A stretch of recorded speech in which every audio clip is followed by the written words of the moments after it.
Nós vamos ler a preciosa palavra do Senhor no livro de Neemias, capítulo de número 6.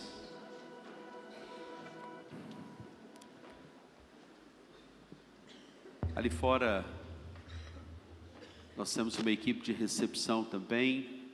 Você que está hoje se decidindo, tem uma sala ali atrás chamada sala VIP, e a gente quer te dar um presente, quer te acolher, cuidar de você. Ali fora também, o pessoal do Encontro com Deus, agora dia 17, 18 e 19, eles irão lá para o sítio. As inscrições estão abertas, e ali fora tem umas coisas deliciosas para confraternização do povo de Deus. Tem um hambúrguer especial, que o pastor Caian falou assim: pastor, o senhor avisa esse hambúrguer, porque o alemão disse que toda essa doação é lá para a Dunamis, os nossos meninos que estão indo para a Dunamis, né? E nós queremos que eles sejam muito abençoados. E me parece, Luciano, que tem um refrigerante que não vai pagar. É a cortesia. É o cachorro quente que é com refri e não vai pagar, né? Você vai pagar para mim o que hoje, Luciano? Fala para mim, Luciano. O que nós vamos lá juntos comer? É brincadeira, Luciano. Vamos então confraternizar. Benção demais. Palavra do Senhor. Antes de ler, quero dizer da minha alegria de estar nessas células tão abençoadas. Tem sido para mim um refrigério. Essa semana estive lá com a nossa irmã Ana, na casa dela. Ela é nossa vizinha.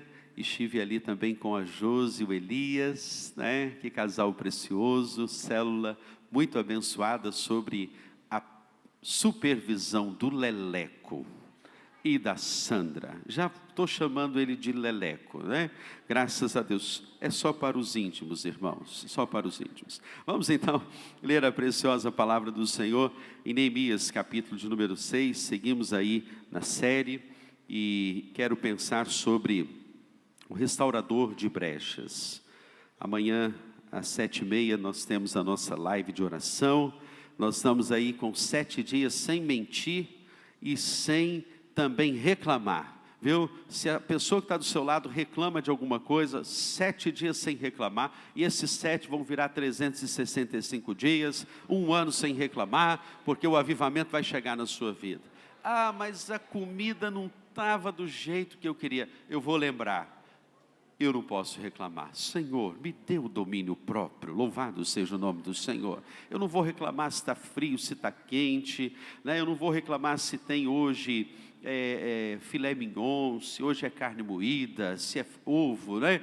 Eu não vou reclamar se eu perder o ônibus, se eu perder a condução. Não, se eu chegar atrasado, não, chegar atrasado não pode chegar, viu? Isso aí é pecado crucial, né? Mas se caso aconteça, eu não vou reclamar e nem vou mentir. Se eu chegar atrasado, ó, eu realmente não me organizei.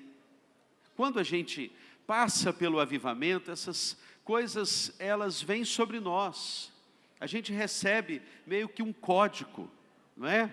Que é o código MR, é não mentir e não reclamar. Louvado seja o nome do Senhor. Vai com esse código hoje para casa, viu?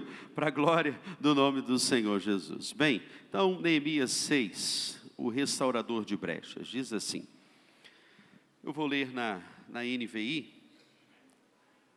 Diz assim: quando Sambalate, Tobias, Gesem, o árabe, e o restante dos nossos inimigos souberam que eu havia reconstruído o muro e que não havia ficado nenhuma brecha, embora até então eu ainda não tivesse colocado as portas nos seus lugares, Sambalate e Gesem mandaram-me a seguinte mensagem: venha, vamos nos encontrar num dos povoados da planície de Ono. Eles, contudo, estavam tramando fazer-me o mal. Por isso enviei-lhes mensageiros com esta resposta: estou executando um grande projeto e não posso descer. Por que parar a obra para ir encontrar-me com vocês? Eles me mandaram 4 vezes a mesma mensagem, e todas as vezes lhes dei a mesma resposta. Então, na quinta vez, Sanbalate mandou-me um dos seus homens de confiança com a mesma mensagem. Ele tinha na mão uma carta aberta, em que estava escrito, dizem entre as nações, e Gesem diz que é verdade, que você e os judeus estão tramando uma revolta, e que por isso estão reconstruindo o muro. Além disso, conforme dizem, você está na iminência de se tornar o rei deles, e até nomeou profetas para fazerem em Jerusalém a seguinte proclamação a seu respeito: há um rei em Judá. Ora, essa informação será levada ao rei, por isso vamos conversar.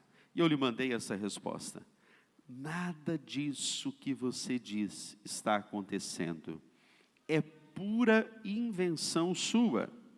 Estavam todos tentando intimidar-nos, pensando, eles serão enfraquecidos e não concluirão a obra. Eu, porém, orei pedindo, fortalece agora as minhas mãos. Um dia fui à casa de Semaías, o filho de Delaías, neto de Meetabel, que estava trancado portas adentro. E ele disse, vamos encontrar-nos na casa de Deus no templo, as portas fechadas, pois estão querendo matá-lo. Eles virão esta noite. Todavia eu lhe respondi, acha que um homem como eu deveria fugir? Alguém como eu deveria entrar no templo para salvar a vida? Não, eu não irei. Percebi que Deus não o tinha enviado e que ele tinha profetizado contra mim, porque Tobias e Sanbalate o tinham contratado. Ele tinha sido pago para me intimidar, a fim de que eu cometesse um pecado agindo daquela maneira, e então eles poderiam difamar-me e desacreditar-me. Lembra-te do que fizeram Tobias e Sanbalate, meu Deus. Lembra-te também da profetisa Noádia e do restante dos profetas que estão tentando me intimidar. O muro ficou pronto no 25º dia de Elu, em 52 dias. Amém, queridos? Até aí temos lido a preciosíssima, grandiosíssima, maravilhosa palavra de Deus. O restaurador de brechas. Deus tem chamado uma geração, que sou eu, é você, a nossa geração, para restaurarmos brechas. Por brechas entendemos tudo aquilo que são lacunas, frestas, são vazios, são maneiras pelas quais o inimigo tenta entrar. E por mais que Neemias tenha orado, a sensação que tenho no texto quando leio cada dia o livro de Neemias, e releio e me debruço, e fico aqui nestes versículos, deixando que o texto salte aos meus olhos, eu entre no texto, o texto entre em mim. A sensação que tenho é que estes inimigos não param, e não iriam parar. E os nossos inimigos, os seus inimigos, não irão parar. Quando olho os versículos 9 e 14, que é chamado pelos comentaristas como as flechas de oração, no meio de toda a intervenção que os inimigos vão fazendo com Neemias, nós vamos percebendo que essas flechas de oração foram flechas que sustentaram Neemias. Ele está ali discutindo com Semaías, ele está ouvindo os ataques de Sanbalate, de Tobias. Porém, o seu coração está constantemente conectado com Deus. É bom lembrar, queridos, que no ano de 722, este foi o ano que então o reino do norte, que era o reino de Israel, ele foi atacado pelos assírios. E quando ele foi atacado pelos assírios, uma parcela do povo de Israel foi destruída. E temos já, seguindo, no ano de 586, de 605 a 586, Nabucodonosor, ele vai atacar agora o reino do sul, que era a região de Judá. E ele então começa a destruir. E ali com ímpeto, depois os babilônicos tomam aquela porção, e depois os persas vão combater e vão agora massacrar o povo. Ali as portas são queimadas, o povo é dizimado, os muros são quebrados, destruídos, e Jerusalém fica em ruínas. Porém, nós temos um dado que no ano de 568, Zorobabel, ele se apresenta como o homem de Deus escolhido para o processo da reconstrução do templo. Nós temos um pouco mais abaixo, e esse calendário judaico ele vai descendo, porque no ano de 545 entra Esdras neste processo. E Esdras, o escriba, ele entra também para o processo da reconstrução do templo. É o escriba que vai aparecer lá no capítulo de número 8 e 9 de Neemias. Já já nós vamos chegar, todos contemporâneos da mesma época. E eles então começam esse processo no templo. E aí chegamos a Neemias, que neste período de 444, 445, ele é este reconstrutor dos muros. Então, neste tempo nós estamos situados em 445, antes de Cristo Jesus. E ele começa a receber o bombardeio. Mas eu vejo aqui um Neemias, queridos, que está se enchendo do Espírito Santo. Aquele que está se enchendo de Deus a todo momento.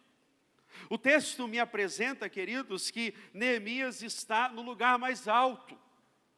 E o convite de Deus para a sua e para a minha vida nessa noite é que nós nos coloquemos nesse lugar alto, nessa torre que Abacuque vai dizer, a torre de vigia.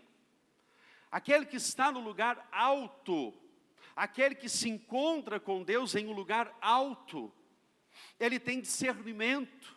Foi assim com Jesus quando ele subiu o monte, antes de multiplicar os pães, ele sobe. Ele eleva os seus olhos para o alto, dá graças, parte o pão e a multiplicação acontece. É um Moisés que sobe o Sinai. E aquele que sobe o monte santo do Senhor, aquele que busca o lugar mais alto, o seu rosto brilha. E a Bíblia vai dizer que Moisés, quando ele subiu esse lugar alto, ele voltou com o rosto brilhando.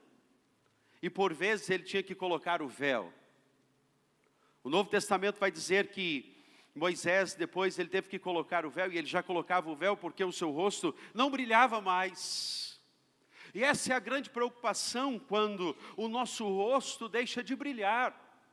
Porque eu posso afirmar nessa noite, quem pode parar um homem, uma mulher que é você, um marido como você, uma esposa como você, um jovem como você, quando você tem o rosto que está brilhando diante da glória do Senhor Jesus. E quando nós somos chamados ao avivamento, nós somos chamados a resplandecer o rosto de Deus, a brilhar, a então descobrir, como vai dizer o Martin Lloyd Jones, escreveu uma porção do livro Vida no Espírito, um compêndio maravilhoso, quando ele fala do enchimento do Espírito Santo, e ele fala que aquele que se enche do Espírito Santo de Deus, ele então entende que tudo que ele tem, ele recebe das mãos de Deus. E aí Martin Lloyd Jones, ele vai completar dizendo, e não tem que se gabar disto, porque aquele que se enche de Deus não se gaba, mas ele quer mais, ele quer um lugar alto. E aí eu descubro aqui, eu vejo no texto, que então, a resposta de Neemias aos seus inimigos, eles tramam daqui, tramam dali, chamam até para o templo, e Neemias vai ter o discernimento. Essa sua convocação para ir ao templo, a Bíblia vai dizer, ele logo percebeu, que não vinha da parte de Deus. Você percebe? Quando você ora mais, quando você lê mais a Bíblia, como você hoje almoçou, como hoje você se alimentou, e para você ter sustentabilidade, você precisa comer. E aquele que então come a palavra, está se alimentando da palavra, ele vai ter o quê? Imunidade. Ele vai ter os seus muros de proteção, as suas defesas estarão sempre alertas contra os ataques do maligno. A sua imunidade espiritual, ela vai ser algo visto. E é interessante que o texto vai então nos dizer que ele ora a Deus e diz assim: Senhor, ó Deus, fortalece as minhas mãos. Ele é chamado para ir àquela casa e ele diz assim: não, eu não vou. E aí mais acima o texto vai dizer para nós: eu estou fazendo uma grande obra, de modo que eu não poderei descer. A primeira verdade que eu quero então pensar com você é que Deus quer ser encontrado por nós. Deus quer ser encontrado por você. Deus quer que você o encontre. Eu me lembro quando os meus meninos eram pequenos e nós brincávamos de pique-esconde lá em casa. E eu me escondia atrás da cortina, mas eu deixava o pezinho para fora. Eu me escondia às vezes debaixo do edredom, mas deixava um braço para o lado de fora. E essa era a sensação que eles tinham, né? Porque eles nos achavam, eles nos encontravam, eles me achavam porque tinha ali uma pista. A sensação que eu tenho quando eu leio Neemias é que é um Deus que quer ser achado por você. Ele está deixando o braço para fora, ele está deixando as pernas para fora, porque ele quer ser achado pela sua vida. E todo aquele que busca, encontra. Aquele que busca o Senhor vai achar as experiências que Neemias, ele vai ter nos lugares mais altos. Não permitiam que ele se preocupasse com poucas coisas, com pequenas coisas. E é assim mesmo, quando nós estamos sintonizados no Espírito, ligados em Deus, a gente não tem tempo para picuinhas, a gente não tem tempo para as coisas da terra, a gente nem se liga muito na notícia, a gente não sabe se o ladrão roubou, se o ladrão matou, a gente não se liga nas notícias, a gente quer ouvir o que Deus vai enviar de boa notícia para o nosso coração. Você percebe Deus te chamando para isso, meu querido? Deus está te chamando para o lugar mais alto. Deus está te chamando para ir para um lugar mais alto. Eu me lembro quando, em 1998, eu já estava no seminário. Eu estava na capela, orando, às 5 horas da manhã. E eu ouvi nitidamente Deus me dizer assim: você não me conhece. Você não me conhece. E eu comecei uma angústia muito grande, porque de fato eu já falava de Deus, eu já pregava sobre Deus, mas eu não conhecia Deus. E essa é a maior angústia que um servo de Deus pode ter, a angústia de falar em nome de Deus e não conhecê-lo. E eu me lembro que eu fui convidado a estar com o pastor Alcione, que atualmente está nos Estados Unidos. Ele era o capelão do Seminário do Sul, e o pastor Alcione me convidou para estudar, juntamente com a Kelly, a minha esposa, um livro chamado Conhecendo Deus e Fazendo a Sua Vontade. E nós fomos para uma daquelas salas ali do Seminário do Sul, ali naquela colina, e todas as terças-feiras, às 14 horas, às 2 horas, nós tínhamos a tenda do encontro. Tínhamos uma tenda chamada Tenda do Encontro. E eu comecei a perceber que de fato eu não conhecia Deus. Eu comecei a entrar numa crise, porque o Henry Blackaby, o autor do livro Conhecendo Deus e Fazendo a Sua Vontade, ele diz que quando Deus te chama para conhecer a Ele, conhecer a Sua vontade, Ele te leva a uma crise. E essa crise exige fé e ação. E você então começa a fazer ajustes na sua vida. Talvez seja exatamente isso que você está passando. Este tempo de crise, onde você está precisando fazer alguns ajustes na sua agenda, na disciplina da sua vida. Você está recebendo um convite para orar mais. Você está recebendo um convite para buscar mais a palavra, para testemunhar mais. O seu amor às almas perdidas está aumentando mais. E aí você entra numa crise, porque você diz assim: como eu posso fazer isto? Como eu posso ser a extensão do braço de Deus para essa terra? Mas aí o Henry Blackby nos ensina. Ali estava eu aprendendo, naquela sala chamada Tenda do Encontro, que eu precisava então fazer os ajustes, me unir ao que Deus já estava fazendo. Aí eu entendi. Eu precisava ir para o lugar mais alto. Eu entendi que eu precisava deixar as minhas coisas, as minhas ansiedades, as minhas preocupações com as coisas da terra, crer que Deus iria estar me sustentando, me dirigindo. E eu comecei a ver sobre os personagens bíblicos, a maneira como Deus se apresenta a um Josué, a maneira como Deus se apresenta a um Moisés em meio à sarça, a maneira como Deus se apresenta a um Moisés.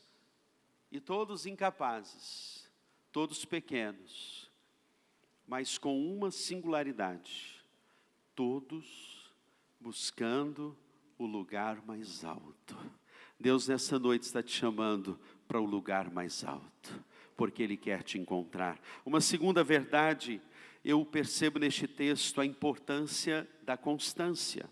Veja comigo, querido, que o verso de número 4 diz assim: 4 vezes me enviaram o mesmo pedido. Eu, porém, lhes dei sempre a mesma resposta. Me chama a atenção que o verso de número 15 também vai nos dizer que acabou-se, pois, o muro em 25 dias do mês de Elul, em 52 dias. Aqui temos um grande e poderoso ensinamento, a importância da constância, de você perseverar, de você não desistir. Eu vi que o pessoal do relógio de oração, às 24 horas, falaram: pastor, nós não podemos parar, nós precisamos orar. E eu vi que o horário de 2, 3 horas, o pessoal ali, às vezes só tinha 1, 2 orando, né? Quando chegava ali 6 horas da manhã, chegavam uns 20 para orar naquela sala, né? E foi chegando 7 horas, meio-dia, várias pessoas foram chegando. É porque a fila é menor, de 2, 3 horas, né? Então, tem uns que entenderam isso, que a fila é menor. Mas quando nós, como igreja do Senhor, insistimos, não desistimos, somos constantes. A Bíblia diz que aquele que perseverar até o fim será salvo. Eu pergunto para você nessa noite: você é constante quando você começa alguma coisa? Quantas dietas você já começou no ano de 2023? Só de 2023, meu irmão. Amanhã é o Dia Internacional da Dieta. Amanhã a gente não come massa, a gente não come carboidrato, né? Amanhã a gente faz caminhada, amanhã. Mas a importância da constância, ele não desistiu. Eu me lembro que eu comecei a orar com a igreja e fazer as lives de oração. E aí Deus nos deu um grande desafio, de orar por uma irmã chamada Ivanir. Ela era membro, ela é, porque está viva, membro fundadora da primeira igreja batista de Moça Bonita. E ela foi para a UTI. E nós começamos então, era uma irmã muito querida nossa, começamos já não a fazer a live de oração todos os dias, às 7 horas da manhã naquela época. Começamos a fazer uma outra live, uma live de oração às 22 horas. E começamos a persistir e a orar por ela. Mas ela estava piorando, a gente orava e ela não melhorava. As notícias eram horríveis, eram ruins, e parecia que a Ivanir iria morrer. Eu me lembro como se fosse hoje, quando nós nos reunimos com a igreja e fomos para frente do hospital Oeste Dor, lá em Campo Grande, onde ela estava internada, e lá nós clamamos, e lá nós oramos, e lá nós cantamos, e vários irmãos que tocavam violão foram para frente daquele hospital. E ali nós ficamos umas 4 horas na frente daquele hospital. Dias depois, para a honra e glória do Senhor Jesus, a Ivanir saiu da UTI, e depois ela foi para o quarto, e dias depois, uns 15 dias depois, ela saiu andando daquele hospital, para declarar que o Deus que nós servimos e oramos e não desistimos, é o mesmo ontem, é o mesmo hoje e será para todos sempre. Eu me lembro que o nosso PGM, a nossa célula, começou a orar por um rapaz chamado Jefferson, e ele era o nosso alvo de oração, e nós dissemos, nós vamos passar 30 dias orando, nós não vamos sequer falar com ele ainda que estamos orando, mas nós vamos orar. Jefferson chegava cambaleante, ele chegava todos os dias cheio de álcool em casa, a esposa dele pertencia ao nosso PGM, mas sabe o que aconteceu? No 30º dia, nós fomos lá na casa dele. Eu levei o violão com o pessoal do PGM, e chegamos ali, e quando eu abri a Bíblia, ele falou, espera um minutinho que eu vou pegar uma Bíblia ali. E ele foi pegar a Bíblia, pegou aquela Bíblia rosa da mulher, e então, ele ao pegar aquela Bíblia, ele foi abrir, qual que é o texto mesmo? Eu disse, Isaías 43. Ele abriu o texto exatamente em Isaías 43. Você crê no poder da oração? Quando ele percebeu que ao pegar aquela Bíblia, que ele nem tinha costume de manusear, ele abre exatamente no texto que havia sido proposto. Ele começa a chorar. E ali, Deus já estava dizendo a ele, a sua vida está sendo requerida, porque tem um povo que não desistiu de orar por você. Mas o mais interessante foi que, quando eu li, quando passares pelas águas, as águas não te submergirão, quando passares pelos rios, os rios não te afogarão, quando passares pelo fogo, a chama não arderá em ti, visto que és precioso, digno de honra, eu te amei, eu darei Etiópia e Sebá por tua vida, não temas, porque eu sou contigo.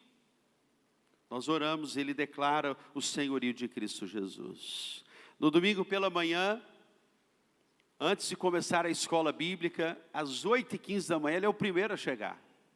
Ele vai lá, e ele começa a manusear a Bíblia, e naquele dia o professor da escola bíblica estava estudando sobre a tentação de Jesus, só que era o texto que ele havia lido, porque ele começou por Mateus 1, Mateus 2, Mateus 3, e chegou em Mateus 4, e na hora da lição, ele ouve a lição sobre a tentação de Jesus, e ele diz, eu não posso mais fugir do Senhor, porque este Deus de vocês é poderoso demais, eu quero declarar o senhorio de Cristo sobre a minha vida.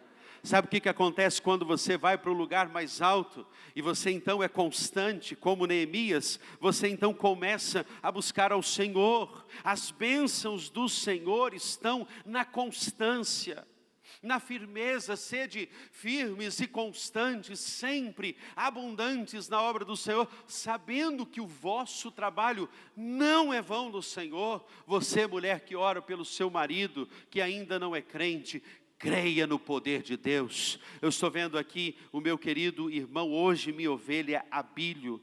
Tantas vezes eu orei pelo doutor Abílio, ao lado ali da Andréia Frix. Tantas vezes nós choramos quando eu ainda era pastor lá na PIB de Aimorés. E quando eu vi esse homem que o pastor Eli comentou comigo, que ele iria descer as águas batismais, eu gravei um vídeo para declarar que há poder quando a igreja do Senhor se ajoelha. Porque quando nós ajoelhamos e cremos no poder do Senhor, o nosso Deus manifesta a sua graça sobre a sua noiva. Não desista de orar, até darmos o último suspiro. É como a corça que anseia pelas correntes das águas, disse o salmista no Salmo de número 42. Assim a minha alma, ela anseia por ti, quando entrarei e me verei face a face com o meu Deus. A corça no tempo da seca, a sua pele rachava, A corça é aquele animal que pode farejar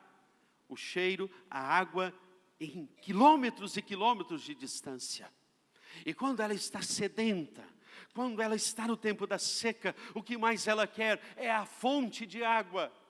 E o salmista disse isto: como a corça, ela anseia pela corrente das águas, eu quero a ti, Senhor.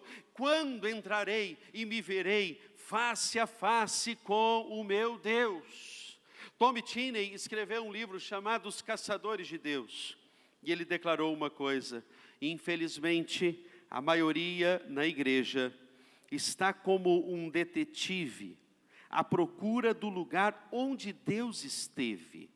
Um caçador pode chegar a muitas conclusões estudando a trilha de um animal. Ele pode determinar a trilha para onde está indo ele. Pode determinar e debater onde a caça já esteve.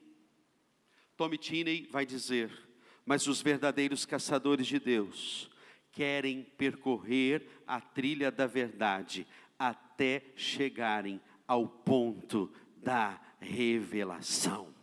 Deus está dizendo à sua noiva nesta noite: é preciso constância. Há uma bênção na constância. Sede firmes e constantes. Neemias foi constante. Em 52 dias ele termina todo aquele muro. Em 52 dias ele teve discernimento para ver os inimigos que estavam atacando. Mas em terceiro lugar, os encontros com Deus nos empoderam. O verso de número 9 nos diz: porque todos eles procuravam atemorizar-nos, dizendo: as suas mãos largarão a obra e não se efetuará. Agora, pois, ó Deus, fortalece as minhas mãos. Quando você é este que busca a Deus, quando você é este que é fortalecido em Deus, as suas mãos são fortalecidas, você não tem que ter medo, porque o Senhor, Ele vai te empoderar, Ele vai te envisionar e Ele vai te enviar para cumprir como reparador de brechas. Como aquele que precisa olhar para dentro de si hoje, para dentro da sua casa, meu irmão, e dizer assim: há algo que eu preciso restaurar dentro da minha casa. Por isso se coloque de pé, nós vamos orar o nosso Deus, e nós vamos clamar ao Senhor por arrependimento.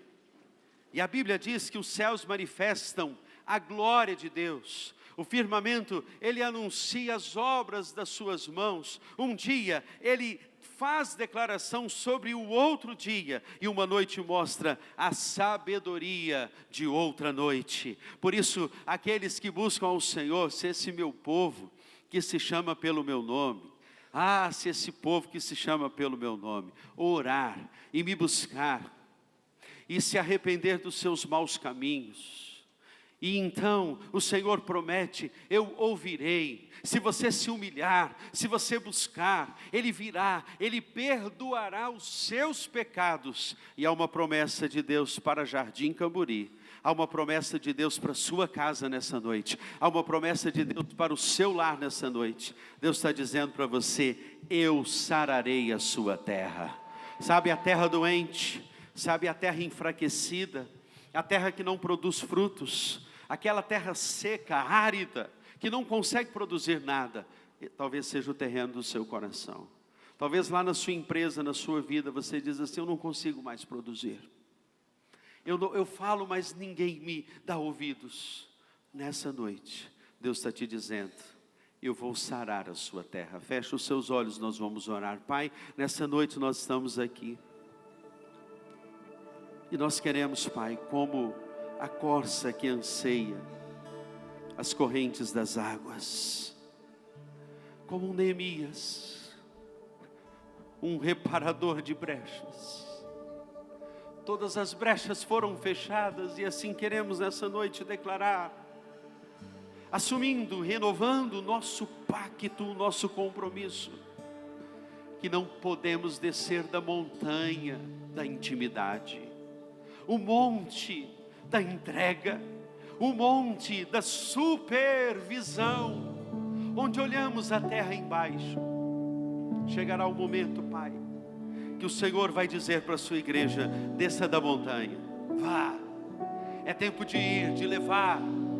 Leve pouca coisa, leve apenas um alforje. Ministrem a paz, e declarem a paz, e orem pela paz, porque na vossa paz, vós tereis paz. Ah, Senhor, bem-aventurados são os mansos, bem-aventurados são os pobres de espírito, porque deles é o reino dos céus. Não são os bonzinhos, não, são os pobres de espírito que herdam os céus. São aqueles que, humilhados perante a potente mão de Deus, sabem que no tempo oportuno o Senhor os exaltará. Como Neemias, não daremos ouvidos às vozes da derrota. Louvado seja o nome do Senhor. Como Neemias, no lugar mais alto, teremos discernimento. Sentimos nessa noite o Senhor nos chamar para o quarto secreto, para o lugar mais alto. O Senhor quer que o nosso rosto brilhe como o rosto de Moisés. O Senhor quer que tenhamos a percepção de Neemias: estou fazendo uma grande obra e eu não posso descer. Aquele discernimento para saber quando o inimigo nos chama para um projeto que não é teu. E o Senhor está fortalecendo as mãos dos guerreiros de oração nessa noite. Eu sinto, Pai, que ao chegarmos na metade do caminho, alguns braços começaram a querer esmorecer, mas o Senhor, Ele dá força ao cansado nesta noite. O Senhor fortalece aquele que não tem vigor, porque os que esperam no Senhor renovarão as suas forças, subirão com asas como águias, correrão e não se cansarão, caminharão e não se fatigarão. Com o que você está cansado nessa noite? Deus te chama à constância. Deus te chama a confiar no lugar mais alto, no encontro com Deus.